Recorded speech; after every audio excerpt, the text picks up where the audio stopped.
여기 오셔서 이 자리에 우리와 함께 계시며 우리의 찬양과 기도와 우리 예배를 기쁘게 받고 계신 하나님을 찬양합니다. 예배의 중심에 당신이 계셔서 감사합니다. 우리가 당신만 볼 수 있게 해주셔서 감사합니다. 당신께만 반응할 수 있게 해주셔서 감사합니다. 우리의 모든 목소리와 내 영까지 다 주님께만 향해 있게 해주셔서 감사합니다.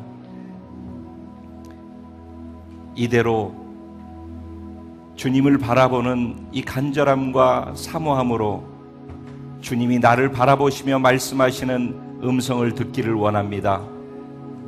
내게 친히 개인적으로 말씀하여 주시고 그 말씀 따라 살아갈 수 있도록 성령의 기름을 부어 주옵소서. 말씀을 들을 때 지혜와 계시의 영으로 역사하여 주셔서 하나님을 보게 하시고 하나님을 만나게 하시고 하나님을 목말라 하는 자들에게 하나님과 연합되어지는 놀라운 은혜와 축복이 경험되어지는 시간 되게 하여 주옵소서. 오직 당신만 바라보며 저를 드립니다. 제 안에서 당신만 드러나게 하여 주옵소서. 의지하고 믿고 감사하며 예수님의 이름으로 기도합니다. 아멘. 아멘. 할렐루야. 우리 좌우에 계신 분들에게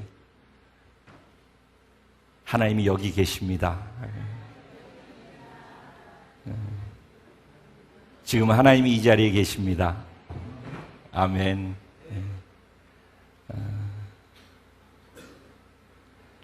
성탄절 잘 보내셨습니까? 네. 다 기쁜 성탄절 되었죠? 네. 예수님 때문에 기쁜 성탄절이 되어서 참 감사합니다. 오늘도 예수님 때문에 또 다른 성탄을 경험하는 그런 놀라운 은혜가 우리에게 주어지고 또 다른 기쁨으로 넘쳐나는 시간 되어질 줄로 믿습니다. 오늘 주신 하나님의 말씀 이사야서 10장 20절부터 27절까지 말씀입니다. 이사야서 10장 20절부터 27절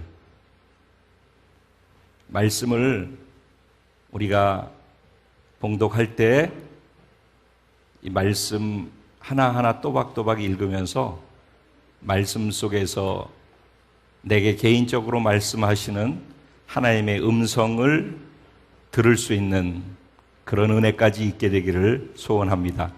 제가 한 절, 여러분 한 절 교독하시고 27절 말씀은 한 마음 한 목소리로 합독하도록 하겠습니다. 제가 먼저 시작합니다.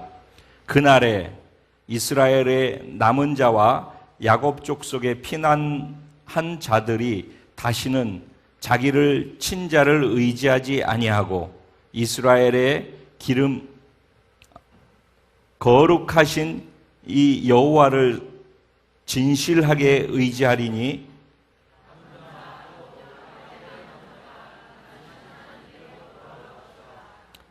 이스라엘이여 내 백성이 바다의 모래 같을지라도 남은 자만 돌아오리니 넘치는 공의로 파멸이 작정되었음이라.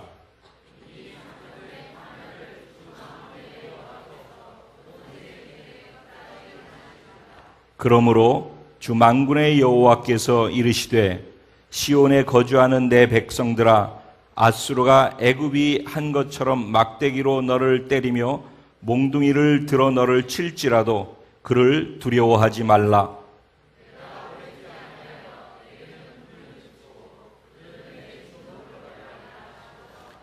만군의 여호와께서 채찍을 들어 그를 치시되 오렙 바위에서 미디안을 쳐 죽이신 것 같이 하실 것이며 막대기를 드시되 바다를 향하여 애굽에서 하신 것 같이 하실 것이라. 다같이 그날에 그의 무거운 짐이 내 어깨에서 떠나고 그의 멍에가 내 목에서 벗어지되 기름진 까닭에 멍에가 부러지리라. 아멘.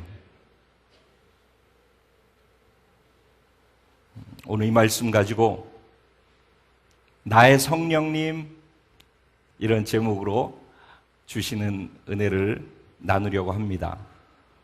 지금까지 이 브라이드 워십에 참석하셨던 분들은 제가 오늘이 네 번째 말씀을 전하게 되는데 첫 번째 말씀이 뭐였죠?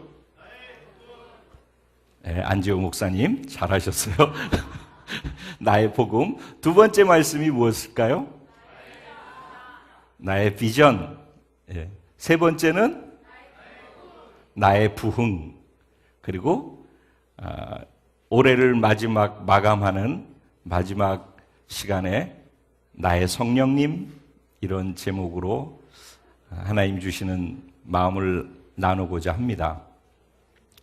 여러분 기도해 주셔서 얼마 전에 중국에 있는 선교지를 다녀왔습니다. 그곳에 가서 선교 현장에 답답하고 암담하고 안타깝고 그런 모습을 보면서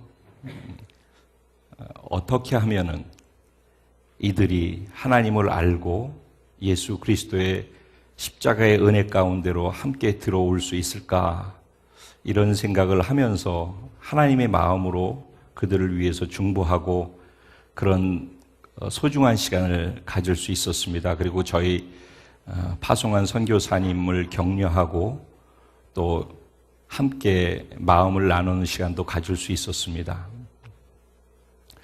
그러면서 한 기간이 한 13, 14일 정도 기간 동안에 다녀온 것 같은데 지역을 여러 군데로 옮겼지만은 예배를 2번 드릴 수 있었습니다. 2군데에서 더 이상 드렸죠. 드린 것으로 친다면. 근데 정확하게 예배를 큰 2가지 다른 성격의 예배를 드릴 수 있었습니다. 하나는 중국 정부 공산당이 인정하는 삼작교회입니다.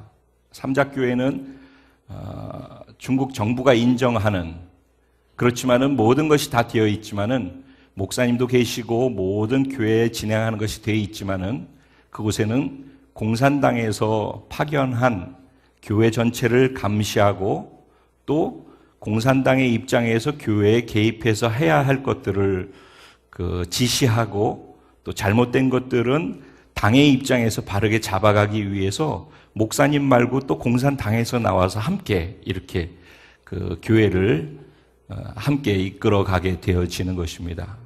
그래서 그렇게 중국 정부가 공식적으로 인정하는 그런 교회에서 예배를 드렸어요. 교회는 굉장히 크고 저희 지금 이 교회의 몇 배 되는 것 같아요. 굉장히 크고 성도님들도 굉장히 많이 있었던 것 같고 2층으로 되어졌는데 웅장한 그런 느낌이 있었습니다. 그래서 중국에서 이렇게 교회에서 예배를 드릴 수 있다니 하는 그런 감격도 우리에게 있었던 것 같습니다. 예배를 드릴 때 한쪽에서 계속 서가지고 여기 명찰을 달았는데 계속해서 기도할 때도 그렇고 뭐 할 때도 그렇고 계속해서 이 전체 예배를 지켜보고 있는 2사람이 있었습니다. 아마 그들이 공산당에서 파견 나온 사람들이 아닌가라는 생각을 해보았습니다. 이구동성으로 예배를 드리고 나와서 성도님들하고 나눔을 가졌는데 참 교회는 크고 웅장하고 좋은데 사람들도 많은데 왠지 뭔지 가슴이 답답하다. 뭔가 한 시간 말씀을 전하고 있는데 목사님이 근데 3분의 2 이상은 졸고 있더라고요.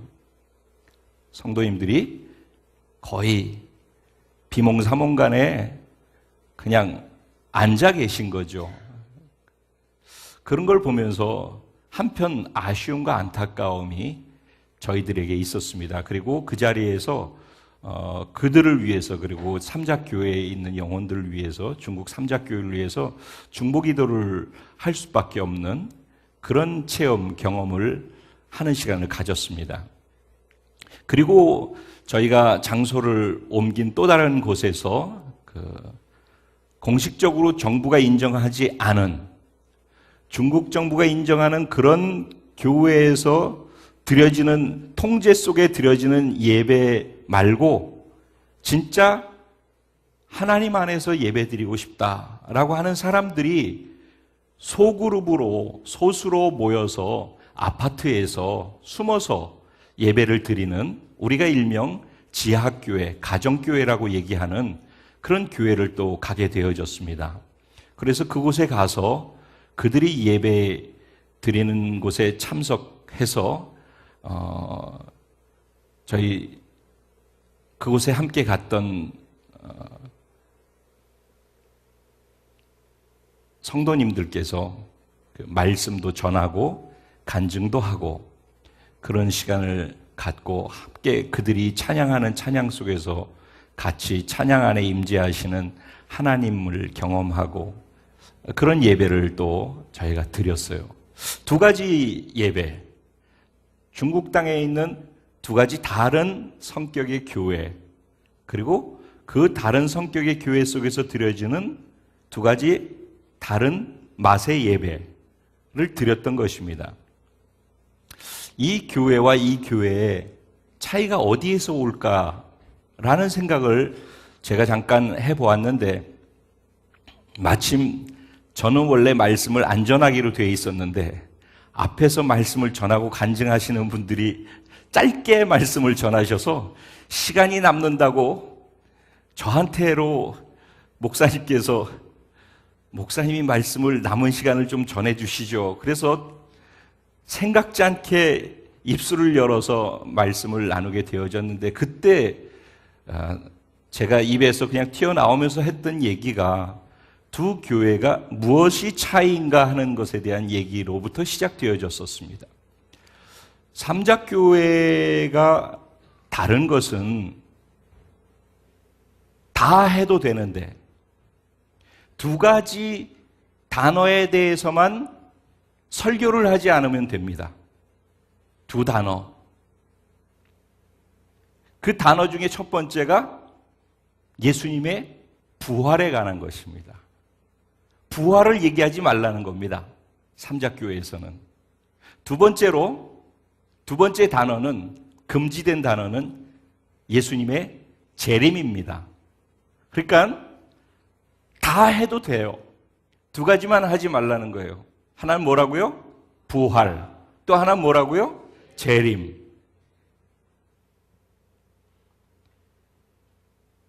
왜 이 두 가지를 중국 정부는 하지 말라고 할까요?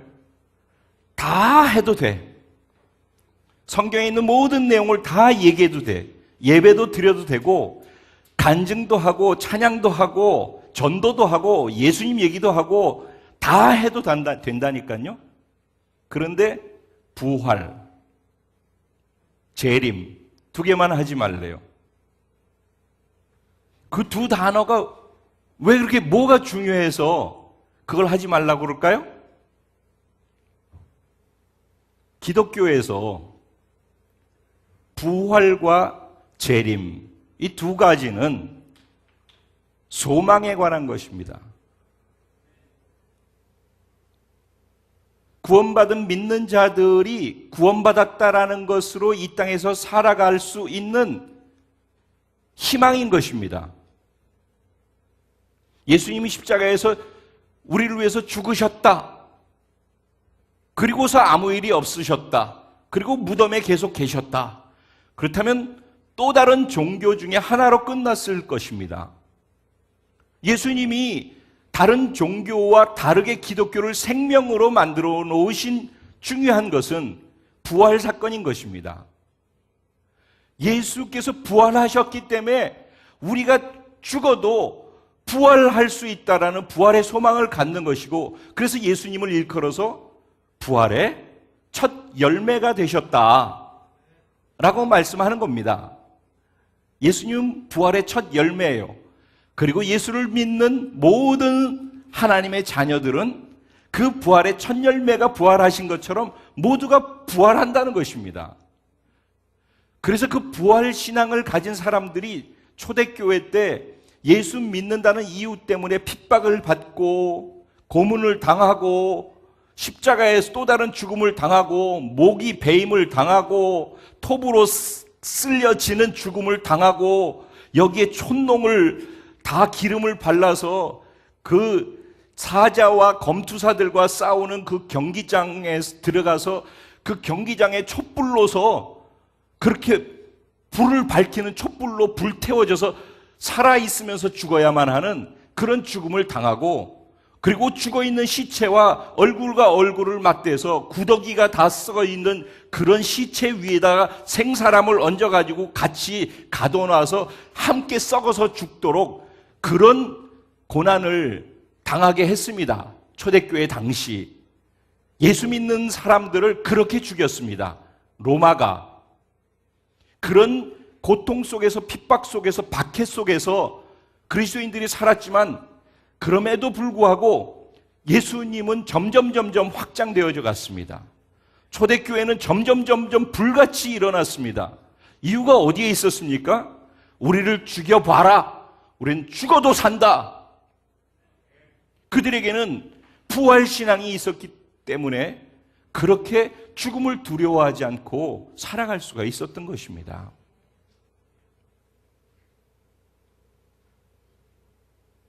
또 하나, 사도 바울일 수 있었던 또 다른 이유 중에 하나는, 사도 바울은 임박한 종말의식을 가지고 살았던 사람이었습니다. 예수님이 곧 오신다. 예수님이 이 땅에 곧 오실 것이다. 그는 늘 예수님이 곧 오시는 것에 대한 사모함이 있었습니다. 그리고 자신이 만난 사람들에게 예수 그리스도의 십자가의 복음을 전하고 부활하신 예수님이 너를 위해서 죽었고 너를 위해서 부활하셨다. 그리고 그 죽음에 네가 연합되어졌고 그 부활에 네가 연합되어져서 너는 부활의 생명으로 지금 이 땅에서 사는 자가 되는 것이야. 늘 그런 죽음과 부활의 연합됨의 메시지를, 십자가의 복음을 전했었습니다. 그 메시지를 전하면서도 언제나 그 안에는 그분이 다시 오신다. 곧 오신다. 다시 오실 길을 예비해야 된다. 세례 요한이 초림하시는 첫 번째 오시는 예수님의 길을 예비하기 위해 자기의 인생을 다 드리며 살았던 것처럼 사도 바울은 재림하시는 예수님이 곧 오실 거라는 믿음과 생각 속에서, 확신 속에서 재림하시는 예수님이 오실 수 있도록 하기 위해서 복음을 모든 족속에게 전할 수 있기 위해서 유럽 대륙을 그렇게 1차, 2차, 3차 여행을 다니면서 예수님을 전하려고 했던 것입니다. 사도 바울의 사도 바울됨은 부활신앙과 재림신앙이 그에게 확고하게 있었기 때문입니다. 그런데 만약에 그 두 가지를 뺀다? 그러면 기독교는 뭐가 되는지 아십니까? 종교가 되는 것입니다. 그리고 착하게 사는 것, 윤리와 도덕적인 그런 또 다른 종교로서 추구하는 것, 그렇게 되는 것입니다. 그러니까 중국 정부에서는 만약에 부활과 재림에 대한 소망만 이들에게서 뺏어간다면은 기독교에서 아무리 뭘 외친다 하더라도 착하게 살아야 돼. 그래서 행위에 초점을 두는 거예요. 행위에. 예수님을 더 깊이 알아가십시오. 그러면 예수님과 더 친해지시고, 그런 똑같은 얘기 다 하거든요. 그렇게 해서, 그래서 어떻게 해야 된다? 예수님처럼 그렇게 남을 섬기면서 사십시오. 그럼 이 땅에서 좋은 일하고 남 섬기고 착한 일하고 결국은 우리의 삶의 윤리적인 부분에 대한 얘기를 하는 겁니다. 그건 굉장히 중요한 것이에요. 이 땅에서 예수님의 성품을 드러내고 사는 건 굉장히 소중한 것입니다. 근데 미래도 없고 소망도 없고 부활에 대한 것도 없고 재림에 대한, 예수님이 오실 것에 대한 사모함도 없고 이런 모든 거 없이 그냥 만약에 착하게만 산다? 그렇다면은 그 정말 아무 희망이 없기 때문에 능력도 없는, 그러니까 그 삼자교회에서는 예배가 깔아앉고 졸립고, 근데 주일 성수해야 되기 때문에 주일날 와서 예배를 그냥 드리고서 참석하고 있는 그런 예배의 모습인 거예요. 근데 그런 삼자교회에 속한 것이 싫다라고 하면서 모여서 숨어서 예배를 드리지만은 부활과 재림의 신앙을 가지고 사모함과 희망을 갖고 예배하는 사람들은 에너지가 있었어요. 뜨거움이 있고 열정이 있고 그들이 안에는 기쁨이 있는 것을 볼 수가 있었어요. 두 예배의 차이가, 두 교회의 차이가 예배의 성격과 예배의 분위기까지 모든 것을 바꿔놓은 그 중요한 것이 무엇인가 보니까 부활, 재림에 관한 것이었다는 것입니다. 오늘 제가 나의 복음이라고 하면서 말씀을 전했을 때 그 복음의 중심에 뭐가 있습니까? 예수 그리스도와의 연합이라고 하는 것이 있다고 말씀드렸었습니다. 여러분, 예수님과 연합됨의 필요성을 가지고 계십니까? 제가 많은 사람들하고 전도하면서 얘기를 하다 보면은 기독교 교회 안에 다니는 사람들이 얼마나 잘못하고 집사님들이, 권사님들이, 장로님들이, 목사님들이 이렇게 하는데 뭘 교회를 가느냐? 그러니까 난 교회 안 간다. 우리 가족 중에서 예수 믿는 사람이 있는데 이런 사람들이 있기 때문에 난 교회 안 간다. 이렇게 얘기를 합니다. 그거 우리가 경각심을 갖고 우리가 우리의 삶을 바꿔나가야 되는 의무가 그래서 더 있다라고 생각을 합니다. 그렇지만 그럼에도 불구하고 이 땅에 사는 모든 사람은 이 땅에 사는 동안에 완벽하게 예수님처럼 완성된 예수님으로 살아갈 수 있는 사람은 이 땅에 아무도 없습니다. 성화되는 과정에 있는 것이죠. 그렇기 때문에 100가지를 잘못한 데서 10가지를 바꾸고 20가지를 바꾸고 40가지를 바꾸고 70가지를 바꿨어도 30가지를 잘 못하는 것이 남아있다가 주님 부르실 때 가게 되는 것이 이 땅의 성화 과정에 속해 있는 인간들이라는 것입니다. 그러니까 잘못된 것을 보고서 얘기를 하게 되면은 희망이 없는 것입니다. 그런데 왜 예수를 믿느냐라고 지적을 한다는 것입니다. 그래서 중요한 것은 예수를 믿는 것이 그렇기 때문에 믿는 것이 아니라 너 그렇게 지적하는 너나 지금 믿고 있는 나나 먼저 믿은 사람이나 착하게 사는 사람이나 좀 부족한 사람이나 다 예수가 필요한 사람이라는 것입니다. 예수님이 필요한 존재라는 것을 인정하느냐 아니냐에 구원이 있느냐 없느냐가 달려있다는 것입니다. 저는 예수가 필요한 사람입니다. 저 예수님 없으면 안 됩니다. 지난 성탄절 때도 저 예수님 오신 게 너무너무 감사해요. 예수님 안 오셨으면 어떻게 했을까? 정말 감사합니다. 예수님 오신 것이 그래서 제게는 큰 기쁨이에요. 예수님 없는 저는 상상할 수도 없어요. 예수님 없는 저는 존재할 수도 없어요. 예수 믿으면은 완전히 슈퍼맨으로 바뀌고 완전히 천사처럼 여기 날개가 튀어나오고 그런 게 아니라는 거예요. 변화되어져 가는 과정이죠. 하지만 그런 우리에게, 희망 없는 우리에게 희망을 주는 것은 이 땅에서 그런 예수님의 은혜, 예수님이 필요하다라고 인정하고 예수님을 받아들이는 사람들이 예수를 닮아가며 예수님이 내게 주신 은혜를 경험할 때마다 조금씩 자신을 바꿔나가고 변화되어져가는 그 과정 속에서 예수님이 주시는 은혜를 경험하게 되어지고 그러면서 계속해서 예수를 닮아가는 삶으로 자신이 그렇게 자신을 들여가죠. 근데 계속해서 그렇게 할 수 있고 초점을 놓치지 않을 수 있는 중요한 이유가 무엇인가? 나는 죽으면은 예수님과 연합되었기 때문에 예수의 부활의 생명을 갖고 있기 때문에 난 부활한다. 우리 모두는 다 그렇게 부활할 존재들인 줄로 믿습니다. 그때 우리는 영화롭게 되는 것입니다. 그때, 지금이 아니라, 지금은 그래서 성화, 거룩하게 되어져가는 과정 중에 있다가 가는 것입니다. 이 부분을 우리가 정확히 이해를 해야 합니다. 그렇지만은 그래서 늘 부족하고 늘 실수하고 늘 넘어지지만은 그래도 부활의 소망이 있기 때문에 그때 완성되어지는 영화의 삶으로 변화되어지기 때문에 늘 이 땅에서 부족하지만 희망을 갖고 살아갈 수가 있다는 것입니다. 그런 사람들은 예수님과 연합되어서 그것을 아는 사람들은 자신이 예수님과 연합되어서 자기의 존재가 바뀌었다는 걸 알죠. 나는 그렇게 또 넘어지고 또 실수하고 또 연약하고 또 아무것도 할 수 없는 존재이지만 그런 나는 예수님께서 그렇기 때문에 오셨고 그런 나는 그렇기 때문에 그 예수가 필요하고 그렇기 때문에 그 예수님과 연합되어짐으로써 할 수 없는 나, 부족한 나, 날마다 넘어지는 나는 십자가에 못 박혀서 예수님과 함께 죽었고 아멘.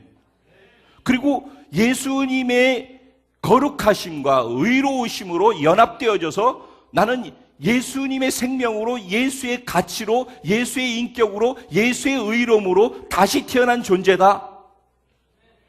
이게 하나님이 우리를 보시고 그렇게 선언하시는 선언입니다. 그래서 예수 그리스도를 예수님을 필요로 한다고 믿음으로 받아들인 사람에게 칭의, 하나님이 일방적으로 그래 너는 네가 잘나서가 아니라 예수님 때문에 너는 의로운 존재야 라고 선포해 주시는 것을 칭의라고 하는 것입니다. 그러니까 이 땅에 있는 모든 사람은 예수를 믿지 않는 사람 빼고 예수 믿는 사람들 가운데에서 모두가 다 예수를 그래서 필요해서 받아들인 사람이라면은 사실은 누가 누구에게 얘기할 게 아무것도 없다는 것입니다. 다 고만고만한다 이런 얘기입니다. 다 예수를 필요로 하는 존재라 이런 얘기입니다. 그렇게 연합되어진 사람들에게 존재만 바뀌는 게 아니라 예수의 생명과 더불어서 예수의 능력도 우리에게 주어지고 예수의 인격도 우리에게 주어지고 예수 사랑도 우리에게 주어지고 다 우리에게 연합된과 함께 동시적으로 주어지는 것입니다. 그 안에서 태어나는 것입니다. 다시. 우리 그런 존재로 시작하는 것입니다. 근데 거기에서 그 연합됨 안에는 예수님의 꿈, 예수님의 비전, 예수님의 가치에도 연합된다라고 말씀을 드렸습니다. 그래서 예수님과 연합되어서 내가 그렇게 생명을 누리고 부활에 대한 희망을 갖고 이 땅에서 살아가고 다시 넘어져도 다시 일어날 수 있는 그런 삶을 살 수 있게 된다면은 그것과 더불어 그걸 정말 믿는다면 그것과 더불어 예수님의 꿈도 연합되어 있음을 믿어야 하는 것입니다.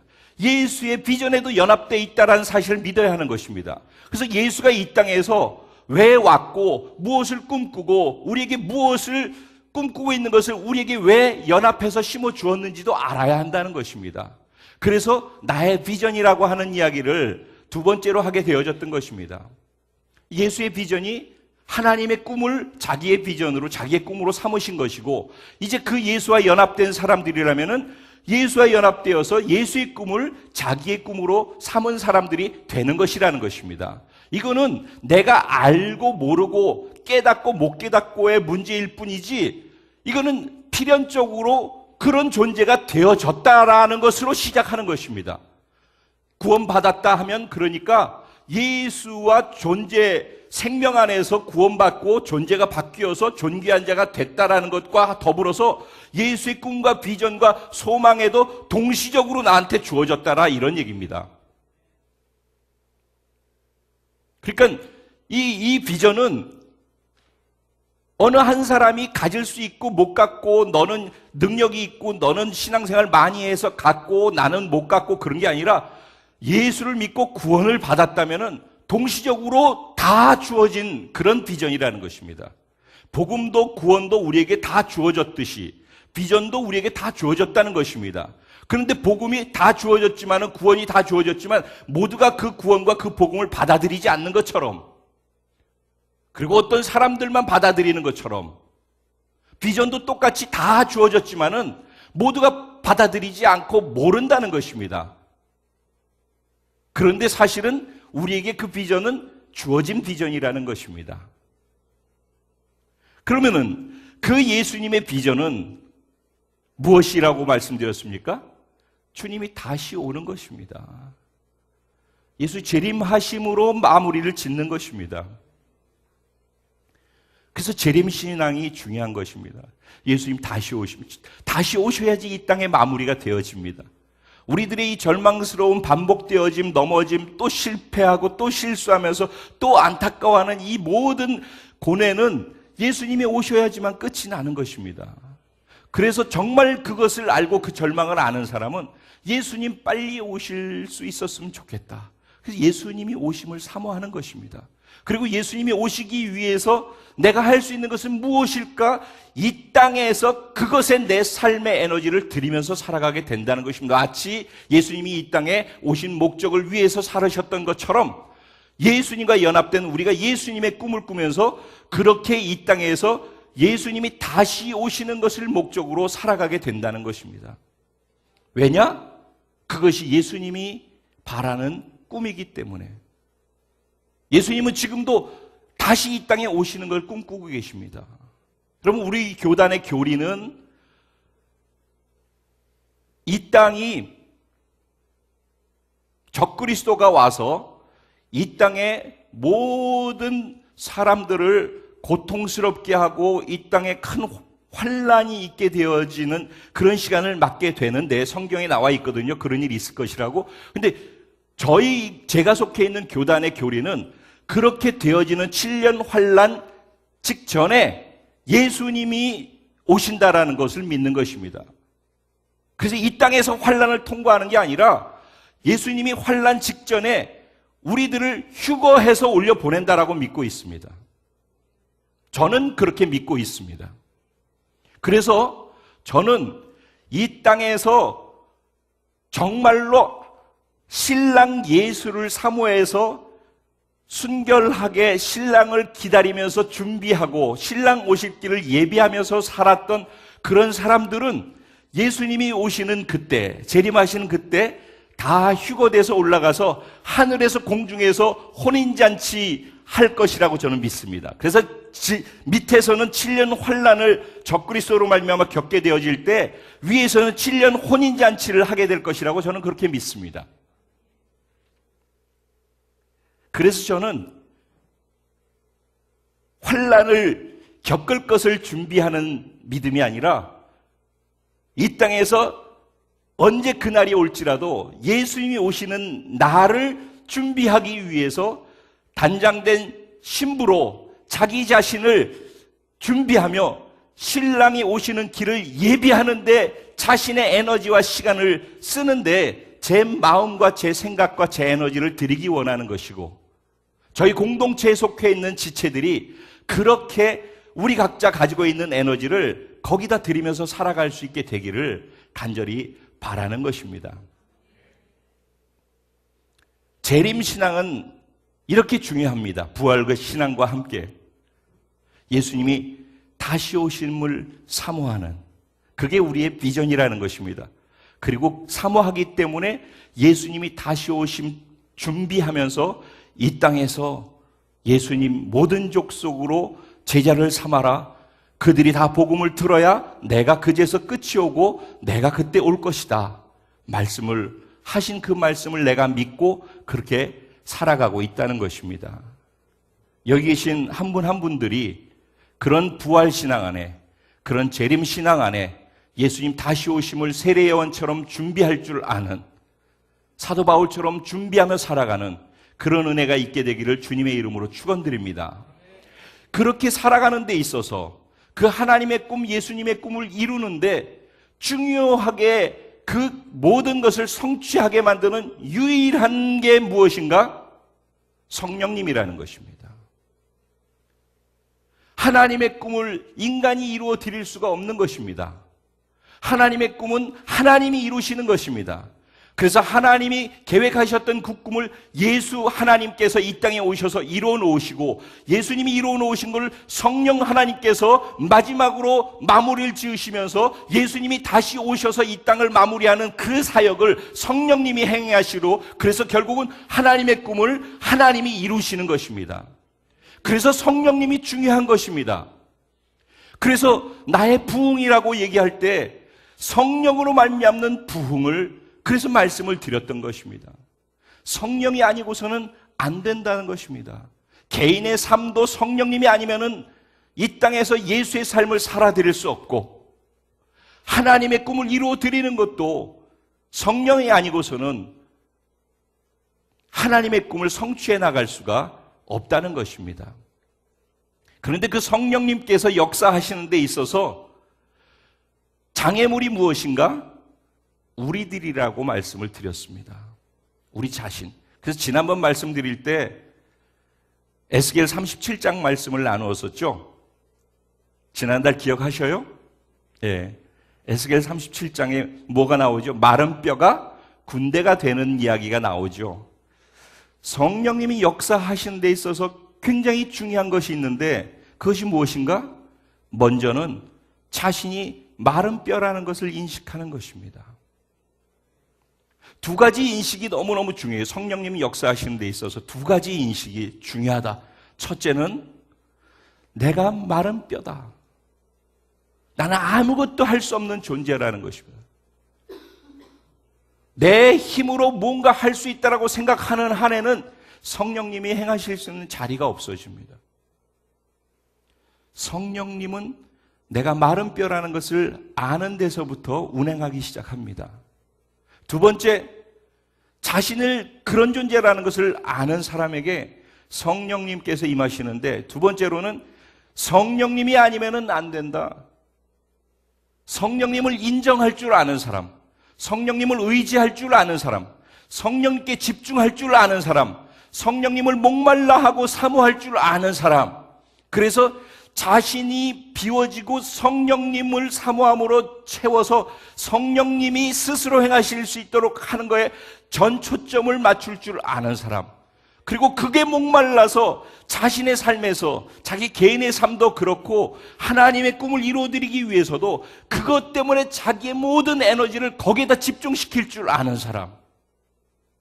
그런 사람에게 부흥이 일어나는 거예요. 부흥은 뭐라고요? 마른 뼈가 살아나는 거예요. 살아나는 역사가 부흥인 거예요. 마른 뼈가 살아나서 군대가 되어지는 것, 그걸 부흥이라고 하는 거예요. 그 부흥의 중심에 누가 있다? 성령님이 계신 거예요. 그리고 또 누가 있다? 자신이 마른 뼈라는 것을 자각하는 사람이 있다는 것입니다. 오늘 부활과 재림신앙과 함께 다시 마무리하는데 성령님에 대한 것을 제가 한 번 더 제3 강조하면서 확인하고 싶은 것입니다. 올해가 가기 전에, 2013년이 가기 전에 이런 얘기를 다 들었는데 나는 과연 정말 그런가? 나는 정말 그걸 원하나? 여러분 정말 부흥되기 원하십니까? 우리가 왜 모여서 쉐카이나 기도를 합니까? 그 자리가 일이 되면은 그러면은 차라리 그거 그냥 없는 것이 더 낫습니다.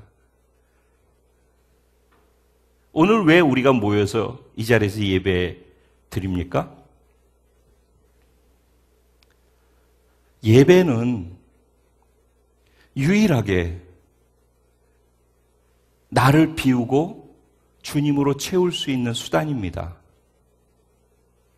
예수님과 연합되어짐을 확인할 수 있는 자리입니다. 예배는 하나님과의 만남의 자리입니다. 예배를 통해서 만남의 깊이가 깊어져서 하나됨의 깊이까지 들어가는 것입니다.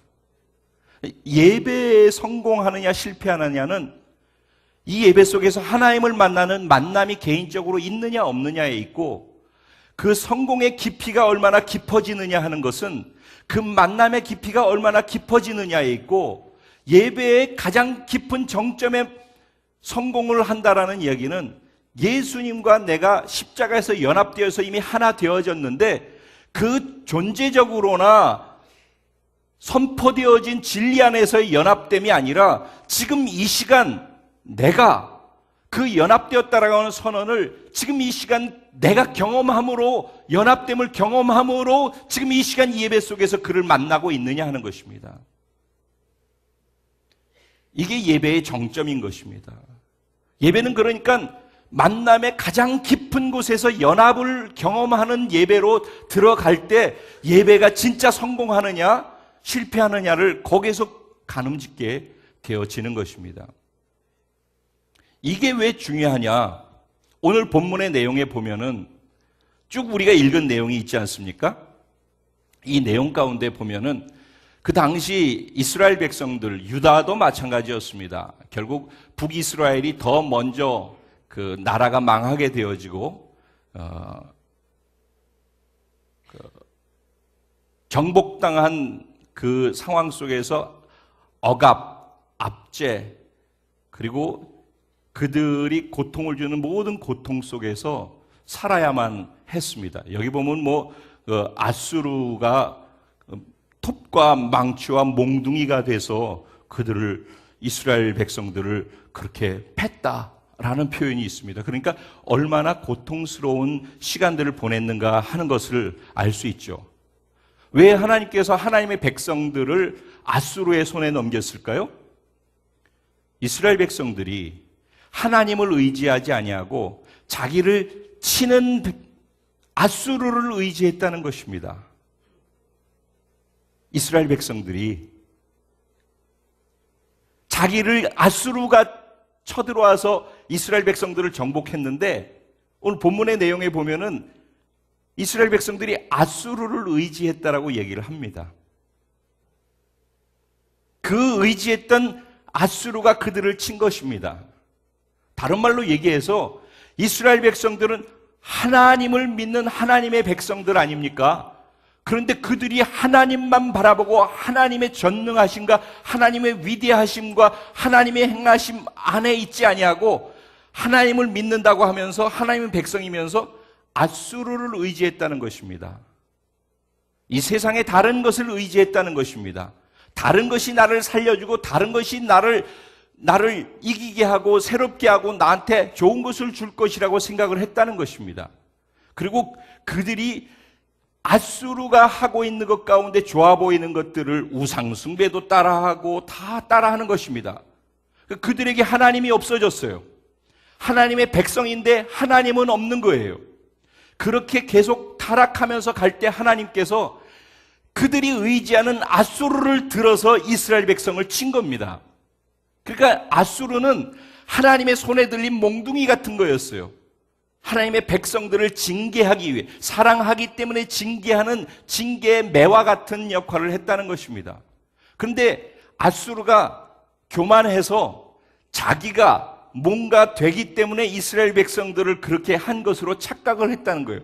그래가지고 교만하게 하니까 하나님께서 아수르 네가 잘나서 그런 거 아닌데 네가 뭔가 착각하고 있는 것 같아. 내 백성 이스라엘은 내가 사랑하기 때문에 너를 사용하는 것뿐인데 네가 뭔가 큰 착각인데 내가 너를 내 백성들보다 더 부셔버릴 거야. 이런 얘기들입니다. 그런데 그런 가운데에서 그날에라고 얘기하죠. 그날에 20절에 그날에 그리고 27절에 그날에라고 이야기합니다. 그날이 언제입니까? 그날에 어떤 일이 일어납니까?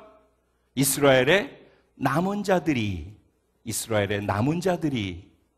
돌아오는 일들이 생겨난다는 것입니다. 근데 이스라엘 백성들이 다 돌아오는 거 아니라는 거예요. 유대 백성들도 다 돌아오는 게 아니라는 거예요. 그들은 다 같이 하나님의 진노 가운데 멸망할 거라는 거예요. 하나님이 계획했기 때문에 그대로 진행할 거라는 거예요. 그런데 그 가운데에서 남은 자들은 돌아오게 된다는 거예요. 그 남은 자가 누구냐는 거예요. 그 남은 자가 누구냐? 하나님을 하나님으로 볼 줄 아는 사람, 하나님을 하나님으로 인정하는 사람, 하나님만 의지하며 살아갈 줄 아는 사람. 여기 본문에 보면은 20절에 진실하게 하나님을 의지하는 이라는 표현이 있어요. 진실하게. 우리 신앙생활 하잖아요. 다 예수 믿고 구원받아서 하나님의 자녀잖아요. 이스라엘 백성들도 다 하나님의 자녀였다니까요. 그런데 하나님의 자녀인데 하나님을 의지하지 않고 아수르를 의지했다는 거예요. 그리고 아수르가 우상 숭배하는 것을 그들도 똑같이 우상 숭배했다는 거예요. 하나님의 자녀인데. 우리 교회 다니고 구원받고 다 예수 믿은 사람들이잖아요. 그죠? 다 하나님의 자녀란 말이죠. 그런데 우리가 하나님만 의지해야 되는데 하나님 아닌 다른 걸 의지한다는 거예요. 내가 하나님 아닌 다른 것을 의지하면 하나님이 내가 의지하는 것으로 나를 친다니까요. 그리고 거기서 빠져나올 수 있는 사람이 아무도 없다니까요. 우리를 지금 어렵게 한다면은, 내가 어려운 가운데 있다면은 어쩌면 내가 의지했던 것이 나를 치고 있을지 모르는 것입니다.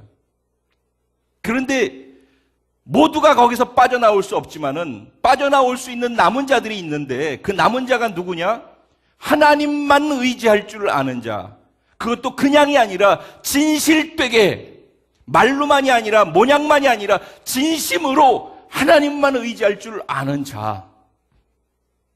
그를 남은 자로 보신다는 겁니다. 그래서 하나님만 의지하는 자, 그 다음에 두 번째로는 진실로 내가 하나님을 의지하는지를 자기를 볼 줄 알아야 되는 거예요. 그래서 돌이킴 회개가 필요한 거예요.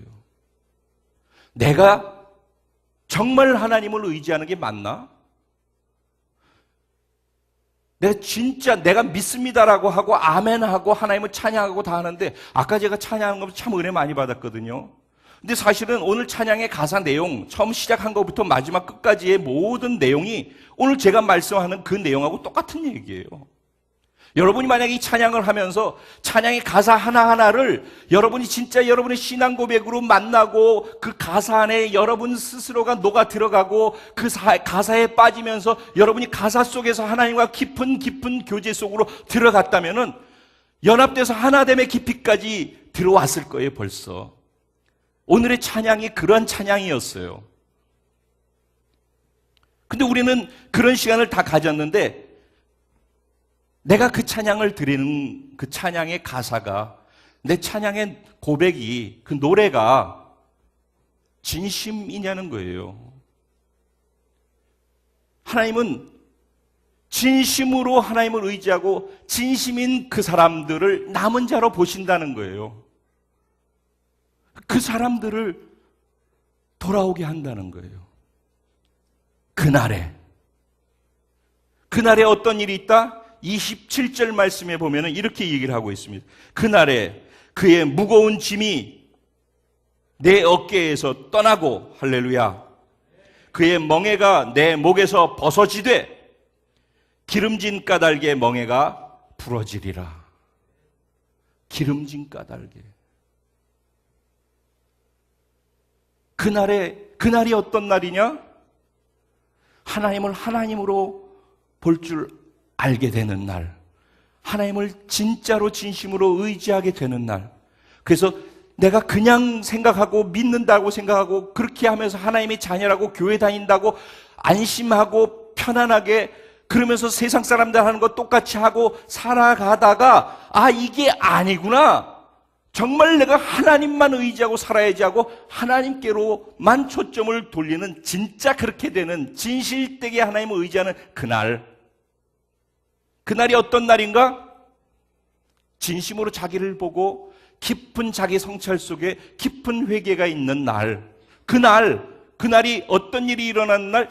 기름짐이 넘치는 날. 하나님의 성령의 기름 부음이 넘치는 날. 기름 부음은 무엇입니까? 성령에 드러나는 것입니다. 성령이 능력으로 나타나는 것입니다. 그걸 기름 부음이라고 얘기합니다. 하나님의 호흡, 그리스도의 생명, 성령의 숨결, 기름 부음을 다른 표현을 이렇게 씁니다. 또 하나는 생명의 강의 범람함.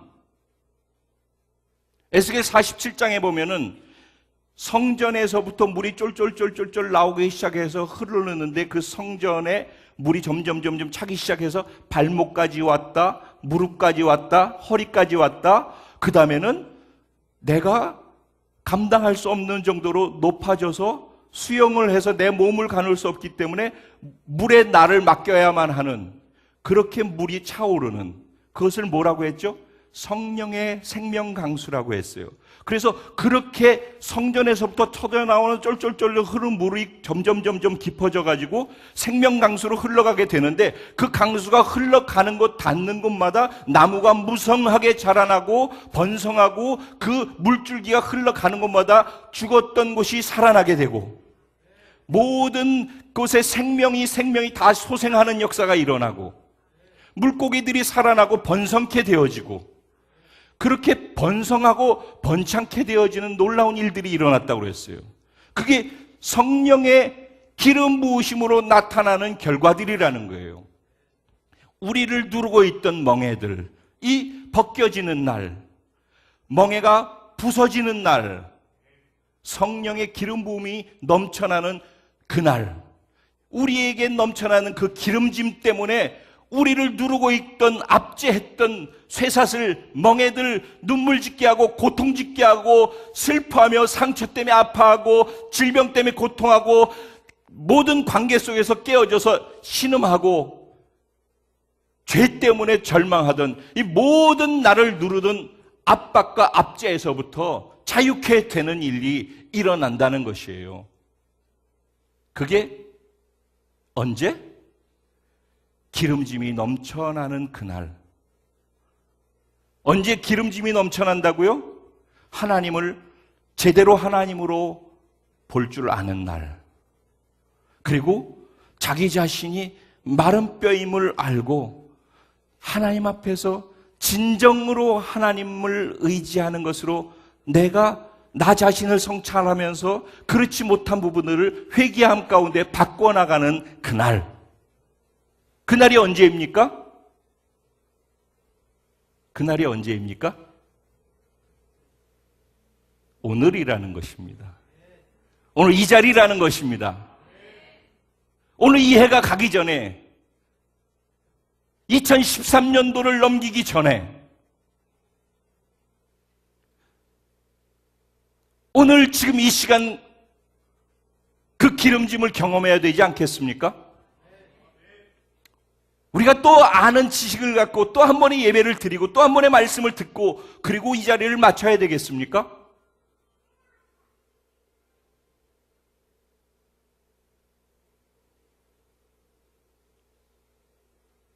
매듭을 지어야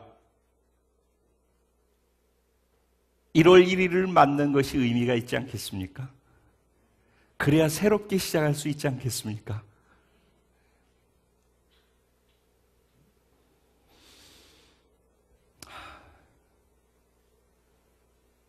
저는 이것 때문에 사실은 굉장히 깊은 고뇌를 했던 사람입니다.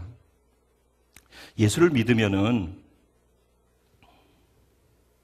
예수님을 영접하게 되어지잖아요. 그럼 영접하는 그 순간 진짜로 예수님 믿은 것이 사실이라면은 우리의 존재가 바뀌어지게 됩니다. 근데 응애하고 태어나기 때문에 존재는 하나님의 자녀로, 즉 응애하게 태어나면 아기가 사람이잖아요. 그렇죠? 아기도 사람이죠. 사람 구실을 못해도 사람인 것처럼 하나님의 자녀도 예수님을 믿는 순간에 하나님의 자녀가 되는 거예요. 하나님의 자녀 구실을 못해도. 그래서 신분이, 존재가 바뀌는 거예요, 그냥. 아멘. 네, 그래서 우리를 하나님의 자녀라고 하는 거예요. 우리가 하나님의 자녀답게 살지 않아도 우리를 하나님의 자녀라고 그러는 거예요. 하나님의 칭의, 너는 거룩한 내 자녀야 라고 그렇게 말씀하신단 말이에요. 그래서 존재의 변화, 신분의 변화가 오는 거예요. 그런데 그게 신앙의 일기예요, 일기. 신앙이 좀 더 잘하잖아요. 신앙의 이기가 와요. 사실은 우리를 구원시킨 이유는 구원받고 교회 생활하고 천국 가고가 아니라 구원받는 그 순간 하나님하고 교제할 수 있는 길을 열어주신 거거든요. 하나님하고 교제하라는 거예요. 그래서 하나님하고 교제하기 시작하고 관계가 중요하구나. 예수 믿고 구원받았으면 이제 하나님하고 교제하고 관계를 맺어야 되는구나. 그래서 관계에 대한 관심을 갖고 하나님하고 친밀하게 교제하기 시작해요. 그렇게 되는 때가 와요. 그래서 교제하고 기도하고 하나님의 말씀을 보고 말씀을 듣고 읽으면서 묵상하면서, 전에는 성경을 그냥 읽었는데, 전에는 그냥 말씀을 그냥 들었는데, 전에는 그냥 기도했는데, 어느 날부턴가 기도가 그냥 내 문제 기도하는 기도가 아니라 그분하고 교제하는 기도를 하기 시작한단 말이에요. 말씀을 읽는데 전에는 하루에 한 장 읽으라니까 그냥 하루 한 장씩 읽고 그냥 묵상만 했는데, 그 읽는 가운데서 그분을 만나고 그분과 교제하고 그분이 내게 하시는 그분의 마음을 말씀 속에서 느끼는 거예요. 그리고 나도 내 마음을 그분에게 표현해 드리는 거예요. 하나님의 말씀을 들을 때도 그냥 목사님이 하시는 말씀으로 들었는데, 그 말씀 속에서 내게 개인적으로 말씀하시는 하나님의 음성으로 듣게 되는 거예요. 그러면서 하나님하고 관계가 점점 깊어지고, 관계가 깊어지면 어떤 일이 일어나죠? 이해하는 게 커져가죠. 점점 그분을 이해하는 게 커져가는 거예요. 그러면서 그분을 사랑하게 되는 거예요. 사랑하면 닮는다. 자꾸 사랑하면 닮아가요. 부부가 맨날 싸움하면 안 닮아지지만, 부부가 좋아서 서로 사랑하고 그러면은 먹는 것도 닮아지고 나중에는 얼굴도 비슷해진다고 그렇게 얘기를 할 정도로 닮아져 간단 말이죠. 사랑하면 닮아가죠. 그러니까 처음에 일기는 영접하고 그냥 구원받고 하나님의 자녀 됐다? 그리고 그 존재만 바뀌는데, 두 번째 이렇게 2기로 가게 되면은 교제하면서 관계가 깊어지면서 닮아가게 되면서 성화의 과정이 시작되는 거예요. 그러면서 존재의 변화만 갖고 있던 사람이 상태의 변화를 조금씩 만들어 가는 거예요. 그걸 성화 과정이라고 얘기를 하는 거예요. 그래서 하나님하고 친해지고 하나님을 알면 알수록 자기를 보게 되어져요. 자기가 얼마나 허접한 존재인지. 구원은 받아서 의롭다라고 그렇게 얘기를 하고 나는 의로워하자, 감사해. 그런데 그러면서도 내가 얼마나 잘못됐고 얼마나 하나님 없으면 아무것도 아닌 존재인지를 자꾸 알게 돼요. 빛 가운데로 가까이 갈수록 내 흠집이 더 보이잖아요. 예전에 TV는 무슨 TV죠? 이거 진공관 TV. 그런 거는 대충 해도 괜찮은데, 요새는 뭐 LED 막 이렇게 하면요, 여기 요만한 잡티까지 다 보이잖아요.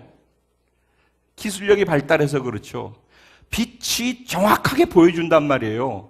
마찬가지로 우리가 빛이신 하나님과 친해지기 시작해서 하나님과 자꾸 친밀하고 하나님께 계속 가까이 나가고 그렇게 사랑하게 되어지면은, 가까이 가면 갈수록 그 빛이 나를 비추어지기 때문에 하나님을 닮아가면서 내가 더 성숙해지고 그분 따라서 변화되어져 가는 것이 커져가면 커져갈수록 내 죄는 더 크게 보이는 거예요. 이해가 되셔요, 이 말이? 네. 나는 점점 옛날에 짓던 죄에서 100가지 중에서 70가지를 죄를 멀리하고 30가지 남았는데, 많이 줄었지만은 하나님 앞에서 나를 볼 때는 70가지나 줄었습니다가 아니라 이 30가지가 100개로 보여진단 말이에요.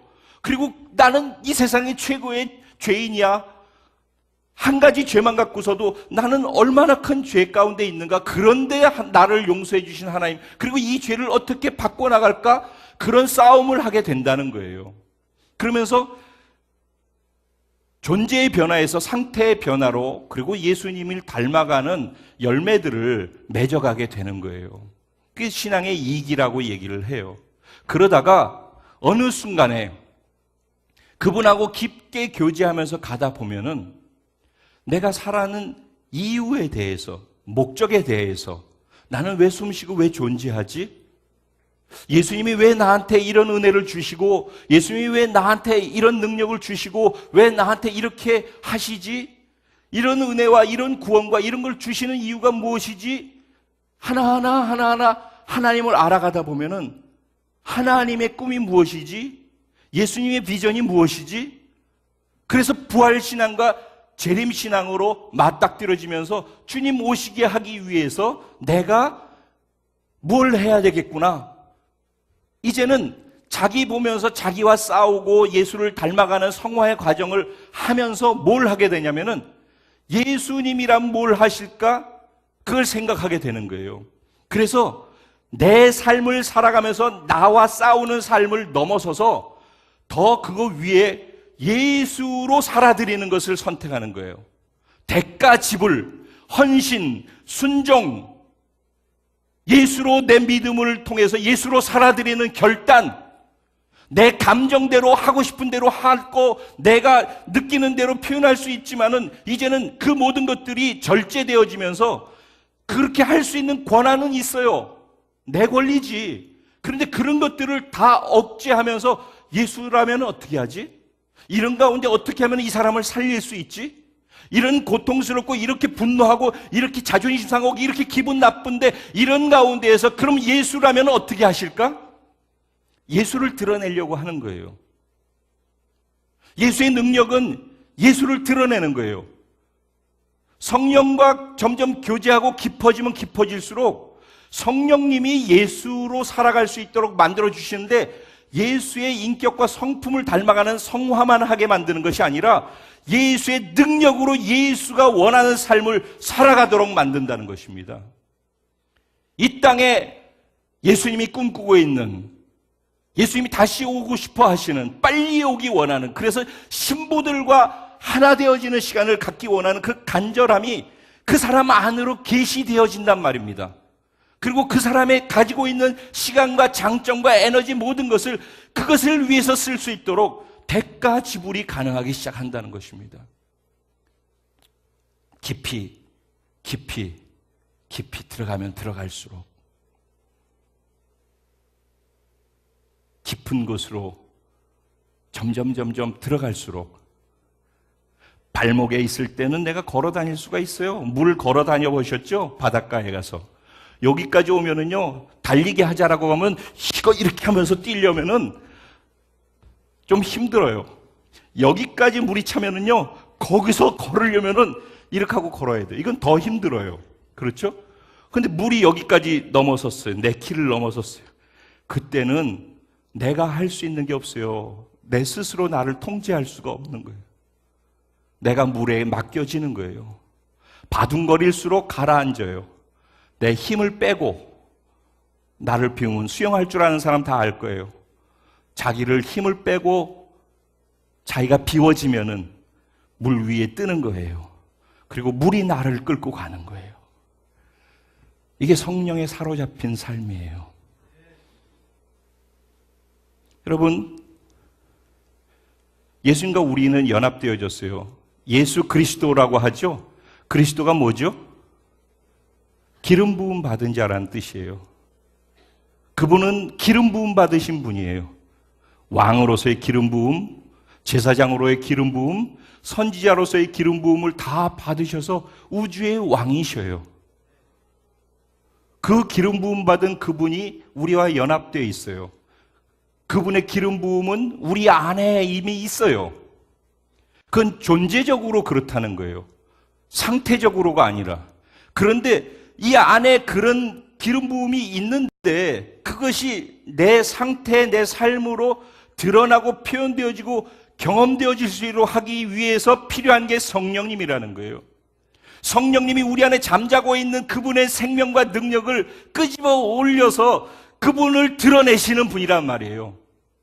그래서 이 땅에서 신앙생활 하는 데 있어서 예수 믿고 하나님의 자녀로 사는 것도 그렇고 예수님의 성품을 드러내기 위해서 성화되어지고 거룩하게 되어져가는 과정도 그렇고 예수님의 능력으로 예수님의 꿈을 위해서 헌신하고 살아드리는 것도 그렇고 그래서 결국은 그분의 꿈을 성취해 드리는 것도 다 누가 하는가? 성령님만 가능하다는 거예요. 성령님 위에는 길이 없다. 신앙생활은 성령님 빼면 불가능하다. 믿으시기 바랍니다. 내가 예수 믿고 구원받아 신앙생활할 수 있는 유일한 길은 성령님밖에 없다. 그분의 꿈을 이루어드리고 성취하는 것도 성령님으로만 가능하다. 그렇다면 우리는 이제 뭘 해야 되겠습니까? 정말 성령님밖에 없다. 하나님 이외에는 안 된다. 나는 성령님만 의지한다. 아수르의 노예가 돼 있었던 이스라엘 백성들 가운데 남은 자가 나와야 하는데 그 남은 자가 누구입니까? 오늘 성령님 아니고선 안 된다. 유일하게 성령님으로만 가능하다라는 것을 아는 사람. 아멘. 오늘 이 자리에 우리들이 되길 원합니다. 두 번째, 무엇이 있어야 된다고요? 내가 진실한가? 내가 지금 믿고 있다라고 하는 것이 정말 진실한가?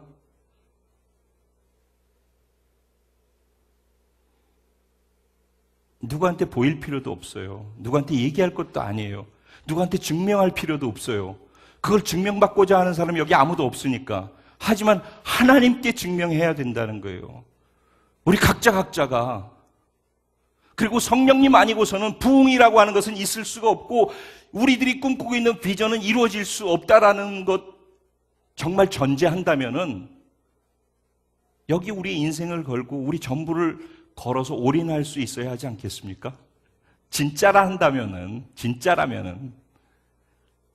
그래서 우리의 이 마음이 진심이라 한다면은 오늘 그 진심인지 아닌지를 보고 아니었으면 진짜 자기를 성찰하면서 하나님 앞에서 진정으로 회개하면서 나아가야 한다는 거예요.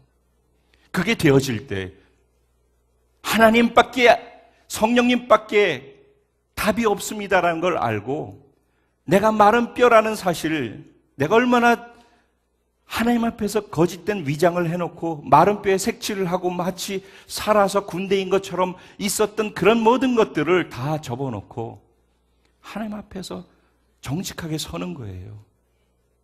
그러면은 오늘 그것이 되면은 오늘이 그날인 것입니다. 그렇게 된 자가 남은 자인 것입니다. 그 안에 기름짐이 넘치게 될 것입니다. 그리고 그에게 짊어지고 있었던 모든 멍에가 부서지고 벗겨지고 자유케 되어지는 시간이 되어질 것이고 그 사람을 통해서 살아나고 군대가 되고 부흥이 일어나는 시간이 시작될 것이고 그 부흥이 바로 이 자리에 여기에서부터 시작될 것이고 그리고 여러분이 만나는 사람들에게도 전달되어지는 위대한 하나님의 사람으로서 위대한 일을 하는 그런 저와 여러분, 우리 공동체가 되어질 수 있으리라고 믿습니다. 오늘 말씀을 같이 생각하시면서 기도했으면 좋겠습니다. 두 가지, 정말 나는 하나님, 성령님밖에 없다라는 것에 대해서 정말 인정하는가? 내 삶, 우리 공동체에 소원하고 있는 그 비전, 내가 지금 하는 모든 것 속에 성령님 말고는 답이 없다라고 정말 인정하는가? 나는 정말 그렇게 생각하는가? 거기에 답을 여러분 각자가 내십시오. 그리고 나는 그렇게 한다라고 했던 모든 것이 진짜인가 진실되게 한번 올해가 가기 전에 이 부분에 대한 답을 우리가 내야 되지 않겠습니까? 그래서 오늘 부흥이 일어나야 될 줄로 믿습니다. 오늘 살아나야 될 줄로 믿습니다. 오늘 우리 안에 이런 변화가 있어야 될 줄로 믿습니다. 그때 기름짐이 넘치는 은혜가 있을 줄로 믿습니다. 이제는 더 얘기할 게 없을 것 같습니다. 우리 주님의 이름을 간절히 3번 부르고 그분 앞에 정직하게 우리 서십시다.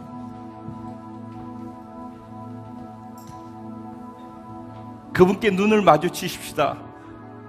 지금 그분 이 자리에 계시지 않습니까? 우리 그분께로 향하십시다.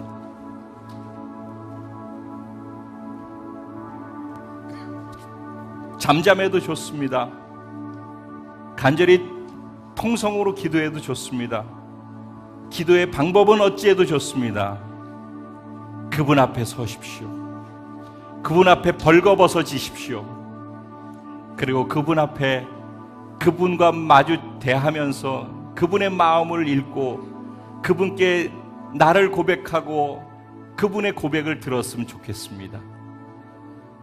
같이 기도하고 나가겠습니다. 우리 주님의 이름을 3번 부르고 기도합니다. 주여! 주여! 주여!